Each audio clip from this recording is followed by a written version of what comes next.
Monsieur El Latrache, bonjour. Bonjour. Les banques, leur déploiement et développement entre acquis et réalisation, y a-t-il eu des avancées?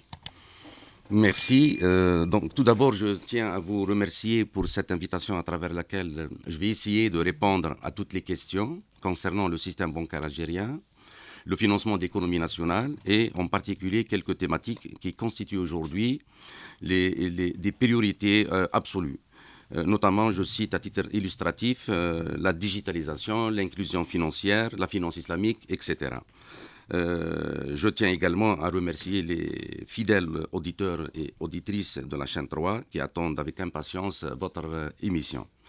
Effectivement, aujourd'hui, le système bancaire, c'est au cœur de l'économie nationale qui joue un rôle important à travers les financements et les facilitations accordées à toute sa clientèle qui est composée, comme vous le connaissez, des particuliers, des TPE, des PME et des corporate, des grandes entreprises. Aujourd'hui, les banques donc, accordent une attention particulière à toute sa clientèle dans le cadre de l'accompagnement, bien sûr, dans le cadre de l'accompagnement, que ce soit pour les crédits aux particuliers, crédit à la consommation, crédit immobilier et autres, et puis le financement de l'économie nationale, financement du cycle d'exploitation, le financement du cycle d'investissement pour les PME, PMI et les grandes entreprises. Mais pour passer à des choses concrètes aujourd'hui par rapport aux thématiques que nous allons aborder, vous avez bien sûr énoncé certaines d'entre elles. Pour les montants de dépôt, ils sont en hausse puisque par le passé, on déplorait une bancarisation relativement faible. Qu'est-ce qui a fait que les montants de dépôt aient augmenté? Est-ce essentiellement dû à la finance islamique ou y a-t-il d'autres éléments, Monsieur Latrache? Effectivement, donc, je tiens à rappeler une instruction de Monsieur le ministre des Finances qui date du 13 février 2021. C'est une instruction adressée à l'ensemble des banques publiques, bien sûr, pour leur rappeler la nécessité d'améliorer la qualité de service et en même temps l'accueil de la clientèle. Et à ce moment-là, des mesures internes ont été prises à l'époque par chaque banque, notamment en termes de délai de traitement des opérations bancaires. Aujourd'hui, les dossiers de crédit sont traités dans un délai qui ne dépasse pas les 20 jours et les grands dossiers d'investissement sont traités généralement dans un délai moyen de 30 jours. Ça, c'est une avancée et c'est une norme internationale. Ça, c'est la première des choses. Deuxième point, c'est qu'aujourd'hui, nous avons amélioré les conditions de travail au niveau des agences bancaires pour permettre à notre clientèle de trouver un accueil et des conditions favorables pour traiter leurs opérations financières. Tous ces éléments ont contribué à l'amélioration, bien sûr, du système, de la qualité du système bancaire algérien. Et aujourd'hui, nous avons constaté une amélioration en 2022 par rapport à l'année 2021. Et je peux citer qu'au niveau du système bancaire algérien, aujourd'hui, le nombre des agences avoisine 1700 agences. Donc, c'est une évolution positive de 2,3% par rapport à l'année 2021.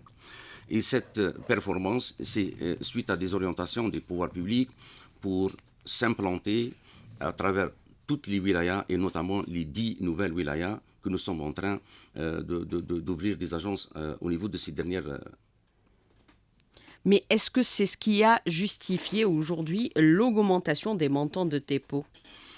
Effectivement, l'augmentation du montant des dépôts donc, est tributaire d'un certain nombre. D'abord, c'est qu'aujourd'hui, il y a l'élément de la finance islamique.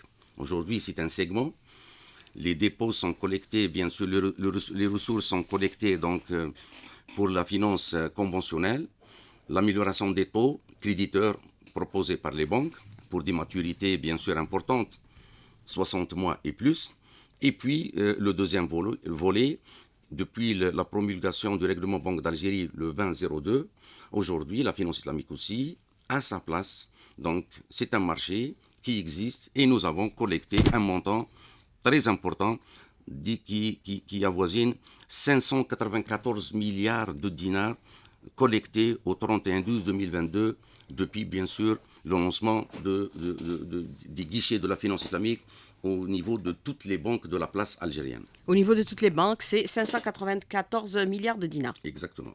Alors, autre question que je voudrais aborder avec vous puisque on aborde bien sûr cette question de l'inclusion financière aussi, c'est-à-dire l'augmentation des dépôts qui ont fait l'objet d'une première réunion hier avec bien sûr tous les représentants des banques, avec le ministre, le nouveau ministre des Finances. Des orientations précises ont été données lors de cette réunion, M. Lazhar Latrache, puisqu'il s'agit essentiellement de mettre fin à certaines pratiques que nous connaissons, c'est-à-dire l'informel.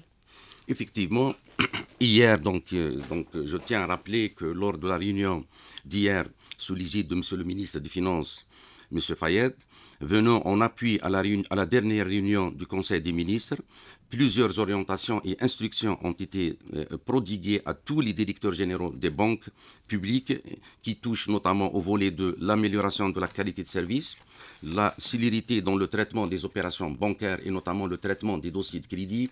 C'est pour booster l'économie nationale, la modernisation des banques à travers des opérations de digitalisation, etc. Donc aujourd'hui, vous savez que Vous avez une nouvelle feuille de route. Nous avons une nouvelle feuille de route tracée hier par M. le ministre, en direction de tous les premiers responsables des banques publiques. Cette feuille de route touche notamment la digitalisation.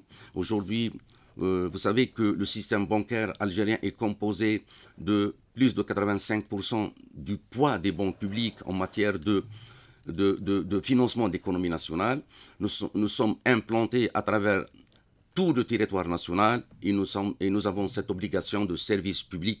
Donc on est en train de procéder aux ouvertures de nouvelles agences. La banque BDL, la banque Badr, la banque BEA, la banque BNA sont en train de procéder à des ouvertures, CPA aussi, des ouvertures au niveau des agences bancaires et notamment au niveau du sud algérien.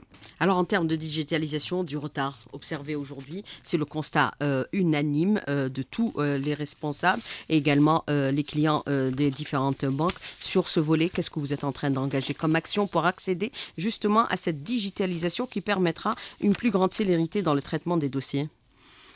Permettez-moi d'abord, avant de répondre à votre question, de vous donner quelques chiffres importants pour vous montrer le rôle des banques et le progrès réalisé à ce jour en matière de digitalisation et de modernisation. À ce jour, donc, au niveau de la place algérienne, il y a plus de 3640 GAB qui sont installés. Distributeurs automatiques de billets. Et guichets automatiques de billets. Donc, il y a ce qu'on appelle les DAB et les GAB. Par la suite, à ce jour, il y a plus de 37 500 de TPE, de terminal de paiement électronique. C'est une augmentation... Déployée au niveau des commerces. Au niveau des commerces. Et c'est une augmentation de 23% en 2022 par rapport à 2021. Aujourd'hui, le nombre de cartes a atteint plus de 13,5 millions de cartes CIB et la carte Dahabia d'Algérie Post. C'est pour montrer un petit peu l'effort fourni par ces banques pour accompagner leur clientèle en termes de digitalisation et de modernisation. Aussi, d'autres opérations ont été bien sûr réalisées. Nous sommes aujourd'hui, donc le client peut ouvrir son compte à partir derrière son micro, donc l'ouverture à distance du compte bancaire. Il peut utiliser ce qu'on appelle le mobile payment. Aujourd'hui, avec votre smartphone, vous pouvez faire des opérations de transfert de compte à compte avec votre mobile. Toutes ces nouveautés ont été réalisées par les banques, bien sûr algériennes. C'est pour un petit peu être au diapason de ce qui se passe à l'échelle internationale. Mais cela n'a pas permis pour autant de réduire le recours au cash. Alors par rapport à cette question que je voudrais aborder avec vous, puisque vous avez abordé la question relative au financement de l'économie, les banques publiques financent l'économie à hauteur de 85%. Les crédits à l'économie en hausse relativement à l'année 2021. C'est dû à la reprise de l'économie. Vous êtes axé aujourd'hui sur le financement de l'activité économique, en clair l'investissement, car par le passé, on déplorait le fait que les banques investissaient plutôt l'importation. Vous êtes dans l'investissement aujourd'hui par rapport... L'orientation qui a été donnée, bien sûr, c'est de privilégier le financement de l'économie nationale dans son volet investissement. c'est lui qui crée la richesse. Les crédits accordés par l'ensemble des banques au 31-12-2022 avoisinent 9 900 milliards de dinars, soit une augmentation de 8,75% par rapport à l'année 2021. Et puis, depuis la promulgation du texte, la loi sur l'investissement, et toutes les textes, les lois qui accompagnent bien sûr l'écosystème de l'investissement en Algérie, nous sommes en train de financer les grands projets. Et puis, permettez-moi de vous citer, par exemple, aujourd'hui notre pays, c'est l'un des plus gros exportateurs du produit sidérurgique. Nous passons d'un stade d'un pays importateur à un pays exportateur. Avec le partenaire turc, Toshel. Avec les entreprises qui sont implantées à Oran, à Jijel et à Annaba. Moi, je pense aujourd'hui, en termes d'exportation, l'amélioration des recettes hors hydrocarbures, que ce soit dans le secteur industriel, les ciments, la sidérurgie, l'agriculture, et maintenant nous dirigeons vers les services. Moi, je pense que c'est des facteurs qui montrent qu'aujourd'hui, l'investissement en Algérie il est en train d'évoluer vers le positif. Vous êtes dans la trajectoire d'accompagnement un peu de la feuille de route du gouvernement en termes d'investissement. Monsieur Lazar Latrache. Oui, effectivement, les banques publiques, leur politique ou leur stratégie, c'est d'accompagner, bien sûr, le financement d'économie nationale à travers des mécanismes décidés par les pouvoirs publics et qui répondent, bien sûr, à la problématique du marché local aujourd'hui.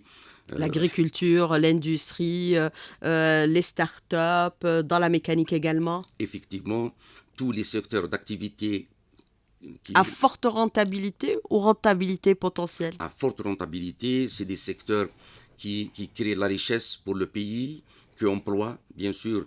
L'objectif, c'est de créer des postes d'emploi et de créer cette richesse qui est la valeur ajoutée et permettre à notre pays d'exporter une partie pour être compétitif à l'échelle régionale et même à l'échelle internationale. Vous savez que le produit sidérurgique algérien est exporté vers des pays, même aux États-Unis, vers l'Europe et vers un certain nombre de pays africains. Il y a aussi des produits d'électroménager aujourd'hui qui sont aussi fabriqués en Algérie, qui sont exportés vers beaucoup de pays et notamment vers l'Europe. Parce que nous avons aujourd'hui, on commence à maîtriser la qualité, la maîtrise des coûts, bien sûr, et un prix compétitif à l'échelle internationale.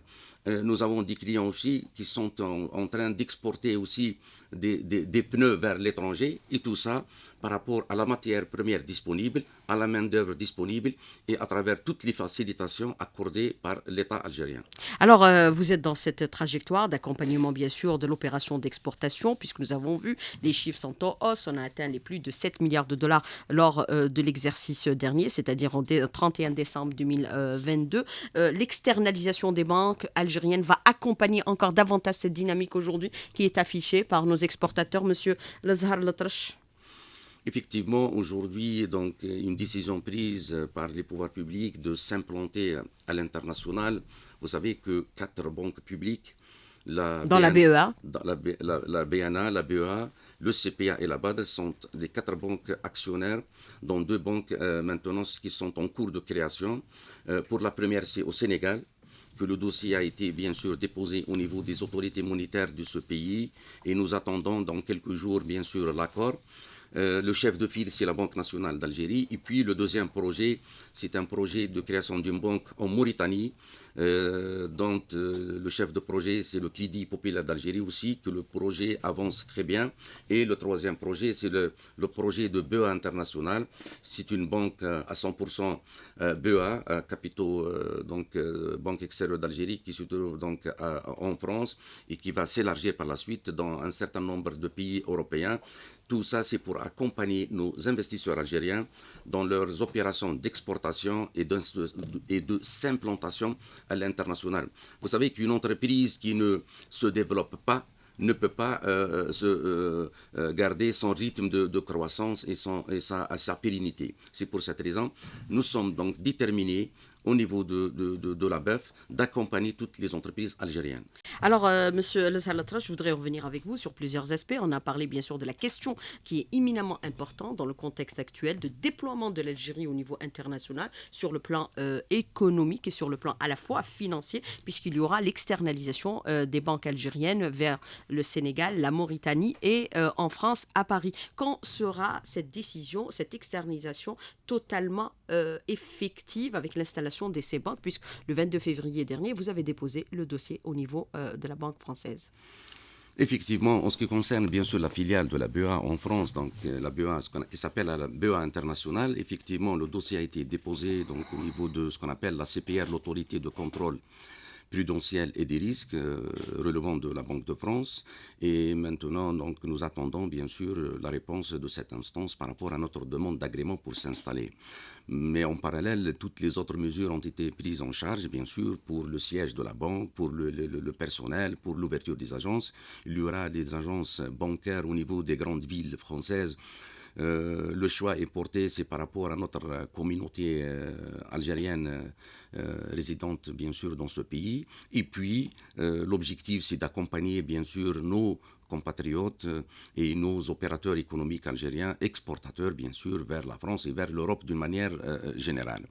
Deuxième grand projet phare, bien sûr, c'est le projet de création d'une banque au Sénégal, donc une mission des principaux, donc des 4 actionnaires a été bien sûr effectuée en 2023 et le dossier a été déposé au niveau de la Banque centrale des États de l'Afrique de l'Ouest parce que c'est un espace composé de 8 pays et d'après les échos, donc nous attendons courant le mois de mars ou plus tard début le mois d'avril la décision, j'espère qu'elle sera favorable pour procéder à l'ouverture de la nouvelle banque algérienne 100%, bien sûr, dont les actionnaires, les 4 banques publiques, BEA, BNA, Badr et CPA.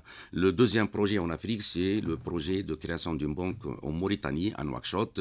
Donc le projet, il avance avec un rythme soutenu. Le dossier a été bien sûr finalisé et nous attendons bien sûr la réponse des autorités ou le régulateur au niveau de la Mauritanie pour pouvoir par la suite obtenir l'agrément et procéder à l'ouverture de la banque. Ça sera en 2023, Inch'Allah. Cela vous permettra d'accompagner les opérateurs économiques algériens dans toutes les opérations d'exportation et aussi à permettre aussi une bancarisation ou d'augmentation des dépôts de notre communauté installée à l'étranger.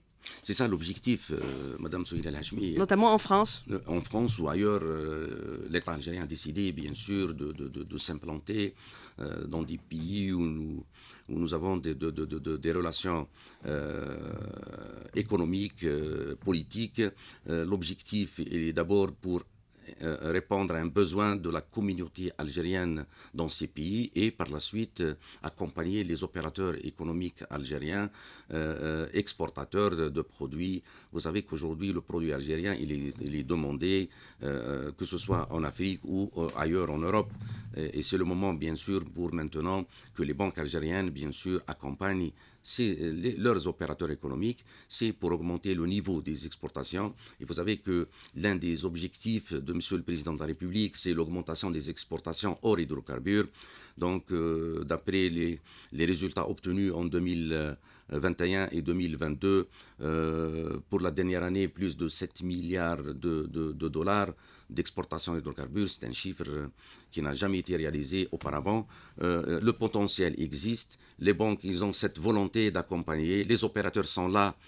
C'est des opérateurs professionnels, chacun dans son métier. J'ai cité tout à l'heure le domaine de la sidérurgie métallurgie, le domaine des ciments aujourd'hui. Permettez-moi de dire que le groupe public JK aussi, c'est un grand exportateur de produits des ciments et de clinker vers beaucoup de pays, vers l'Europe notamment, plusieurs pays européens.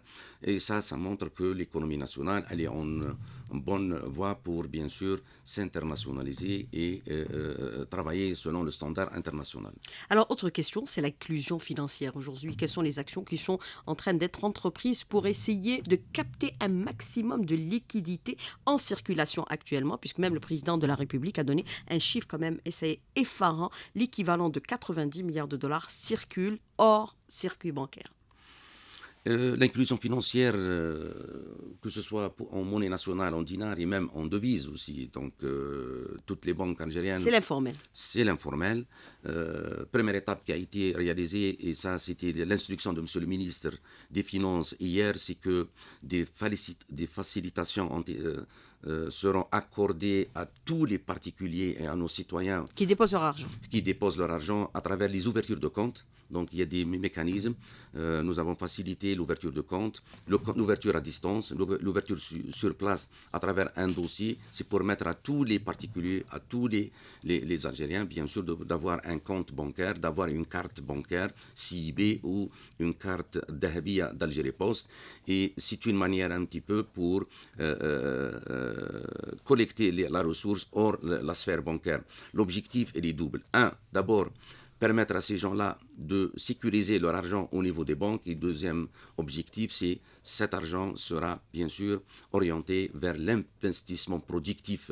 J'insiste sur le mot investissement productif. Aujourd'hui, c'est à travers cet investissement productif qu'on peut améliorer le bien-être de la population, qu'on peut exporter et que l'Algérie, bien sûr, devient un pays incontournable en matière d'exportation des produits agricoles, des produits industriels tels que les produits sidérurgiques, que j'insiste, parce qu'aujourd'hui, alhamdoulilah, nous sommes l'un des meilleurs pays ou grands pays au monde qui exportent les produits sidérurgiques à travers tout le monde. À travers le monde. Et on n'importe plus. Alors, qu'est-ce que vous entendez aujourd'hui par rapport à cette inclusion financière par facilitation? Facilitation, c'est ne pas exiger le document justifiant l'origine de cet argent. Non, je ne parle pas de ça. La facilitation, c'est que pour le procédé à l'ouverture d'un compte, il y a un certain nombre de documents à fournir à la banque. Aujourd'hui, nous avons éliminé une bonne partie pour exiger aux demandeurs d'ouverture de compte les documents essentiels, 3 ou 4 documents. Lesquels, par exemple? Par exemple, une pièce d'identité, comment dirais-je, une adresse, une résidence, bien sûr, pour qu'il reçoive le courrier de sa banque, l'informant, bien sûr, de l'évolution de son compte. Et par la suite, maintenant, la banque, elle est là pour accepter de l'argent. Nous avons les mécanismes pour connaître l'origine de l'argent, pour ne pas tomber, bien sûr, sur les aspects de la lutte contre la fraude et le blanchiment d'argent. Alors, la question aujourd'hui, c'est la monétique pour bien sûr endiguer la question un peu de la circulation, c'est-à-dire de la monnaie fiduciaire. Vous avez, on parle aujourd'hui de la mise en place d'un système de paiement électronique efficient. Mais est-il aussi efficient ou pas du tout, puisque nous avons vu que nous accusons un retard important dans ce domaine? Et nous sommes considérés comme un pays les plus en retard, même si vous avez donné quelques indications au début de cette émission sur quelques chiffres des opérations qui sont en train d'être engagées par rapport à l'existence des TPE et les DAB. Aujourd'hui, depuis cette crise sanitaire Covid-19, le pays a connu une avancée remarquable sur le plan de la modernisation et l'utilisation des moyens de paiement. Je vais dire que le paiement par TPE a connu en 2022 une évolution de 27,99%, c'est-à-dire plus de 2,7 millions de transactions pour un montant de 19 milliards de dinars. Pour vous dire qu'aujourd'hui, nous sommes en plein dans cette phase d'utilisation des moyens de paiement modernes. Deuxième, le paiement par Internet aussi. Avec les entreprises contractuelles, Sonelgaz, Algérie Télécom. CA, les entreprises de paiement, etc. Il y a Naftal aussi qui se met. Deuxième point, c'est le paiement sur Internet aussi. Plus de 9 millions de transactions, soit une augmentation de 62% par rapport à l'IXE 2021, qui les gens utilisent aujourd'hui le paiement par Internet. Et je termine aussi par le paiement par le mobile. Aujourd'hui, vous savez que tous les Algériens disposent d'un smartphone, pour ne pas dire... Il y a 42 millions de smartphones en Algérie. 42 millions. Donc le paiement par le mobile, donc les 2 derniers mois de l'année 2023 ont connu 4 millions de transactions pour un montant de 2,9 milliards. C'est presque 3 milliards de dinars de paiement par le mobile. Et permettez-moi de vous dire qu'au niveau de la Banque extérieure d'Algérie, nous avons lancé avec le partenaire Naftal, le groupe Naftal, avec monsieur le président directeur général de cette entreprise, que je salue ici, que nous avons procédé au début du mois de mars, le lancement, le paiement par la carte bancaire CIB ou la carte Dahabia, le paiement des carburants. Donc vous pouvez aujourd'hui, au niveau des stations de Naftal, à peu près 500 stations sont équipées par ce qu'on appelle les TPE de BEA fournis par la Banque extérieure d'Algérie pour permettre aux consommateurs, aux clients de Naftal d'utiliser le paiement par carte. Aujourd'hui, pour les premiers jours, nous avons constaté un engouement, une utilisation de ce mode de paiement. Mais à quand la généralisation des TPE à travers tous les commerces existants, à travers le territoire national pour un peu booster cette politique de monétique aujourd'hui et éradiquer le cash? On peut payer son café avec une carte. Effectivement. Ça doit être généralisé. C'est l'instruction aujourd'hui. C'est d'éliminer le cash. Effectivement. Le cash il sera éliminé progressivement. C'est-à-dire progressivement. Progressivement, c'est en fonction de la mise en place des moyens de paiement, la délivrance d'abord, la délivrance des cartes CIB pour la clientèle et l'installation des Combien il y a de cartes en circulation actuellement? Plus de 13,5 millions de cartes en circulation au 31/12/2022, soit une augmentation de 17%. Généralisation des cartes, ça va se faire également? Effectivement. Parce que 13 millions, ça reste quand même infime. Effectivement, madame. Parmi les instructions données hier par monsieur le ministre des Finances, c'est la généralisation et de l'utilisation des TPE au niveau des commerçants.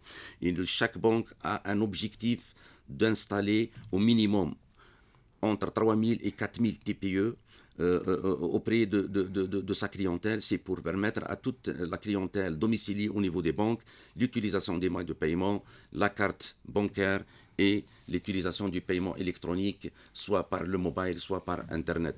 Toutes ces opérations vont bien sûr permettre aux opérateurs, aux particuliers d'utiliser les moyens modernes et permettre aux banques, bien sûr, d'être au même niveau de ce qui se passe à l'échelle internationale.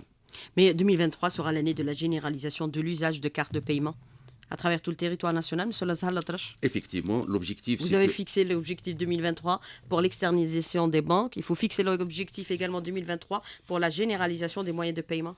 Les objectifs ont été bien sûr fixés et validés par des conseils d'administration des banques publiques et nous sommes en train de mettre en place, d'exécuter un petit peu les instructions de notre tutelle. Et vous allez voir avant la fin d'année que le taux sera plus important que l'année 2022 et de l'année 2021.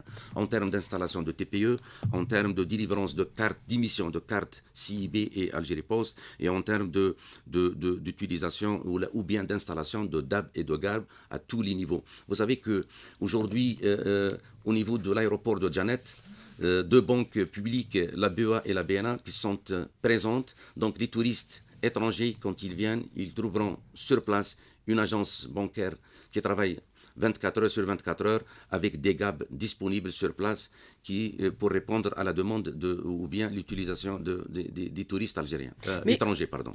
Mais quand vous parlez de 3600 distributeurs existants à travers tout le territoire national, nonobstant bien sûr ceux qui tombent en panne, est-ce que vous considérez que c'est un réseau assez densifié pour permettre et encourager le retrait par carte, monsieur Latrache? Ça reste relativement un chiffre faible si on le compare avec c'est-à-dire l'immensité du territoire. Oui, aujourd'hui, si vous remarquez, si vous prenez l'évolution de ce chiffre en 2022 par rapport à 2021, vous allez constater que l'augmentation est de 19%. C'est une augmentation très importante par rapport à l'année 2021. Et nous allons continuer dans la même lancée pour encore installer les GAB au niveau de l'ensemble des points sensibles où il y a la demande. Mais le ratio retrait par DAB et bien sûr le recours au cash reste relativement faible aussi. Reste très faible, pas relativement faible, parce que le recours au cash, il est systématique. le retrait, l'utilisation des DAB et des GAB, c'est pour permettre aux utilisateurs d'utiliser leur argent dans des moments où, pendant le week-end, où on n'a pas, ou payer avec, bien sûr, un autre moyen de paiement. Mais je pense avec cette dynamique de généralisation d'installation de GAB au niveau de toutes les wilayas et les daïras où les banques publiques sont implantées, y compris les banques privées aussi, qui sont aussi concernées par cette dynamique d'installation des DAB et GAB. Aujourd'hui, le marché, je pense, il est en train de connaître une évolution remarquable par rapport aux années passées. Alors, vous avez des questions des auditeurs qui sont très importantes et très nombreuses ce matin, Monsieur Latrache, Lazhar Latrache, par rapport à ces questions que vous abordez ce matin, par rapport à cette question de la monétique, bien sûr, l'utilisation de cartes de paiement, la question en direction de l'invité qui vous dit aujourd'hui, il n'y a pas pratiquement de mobile payment puisque je ne peux pas payer mon café avec mon téléphone jusque-là. Monsieur Latrache.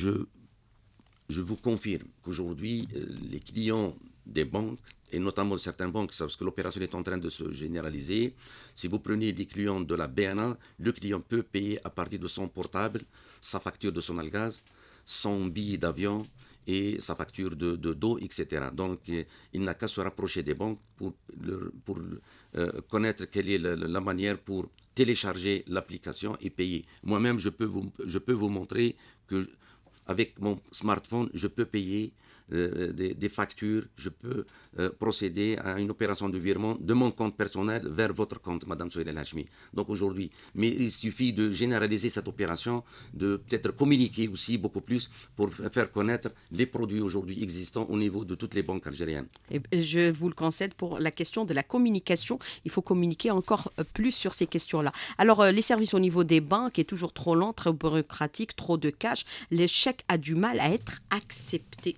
partout. Pourquoi? Alors qu'il y a aujourd'hui, bien sûr, la signature électronique qui est certifiée. Effectivement, parmi les grands projets que la place bancaire au sein de la BEF qu'on est en train de mener, c'est la dématérialisation des avis de commerce. C'est une fois que la signature électronique est réglée et que le projet avance avec un rythme très soutenu et que nous arrivons, Inch'Allah, dans les quelques mois à venir à finaliser ce projet-là.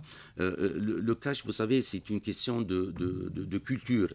De mentalité. Et de mentalité. Il faut changer de paradigme. Absolument. Et aujourd'hui, comme l'Algérie s'inscrit dans la sphère, bien sûr, et la mutation internationale. On n'est pas les seuls au monde. On n'est pas les seuls. On est en train.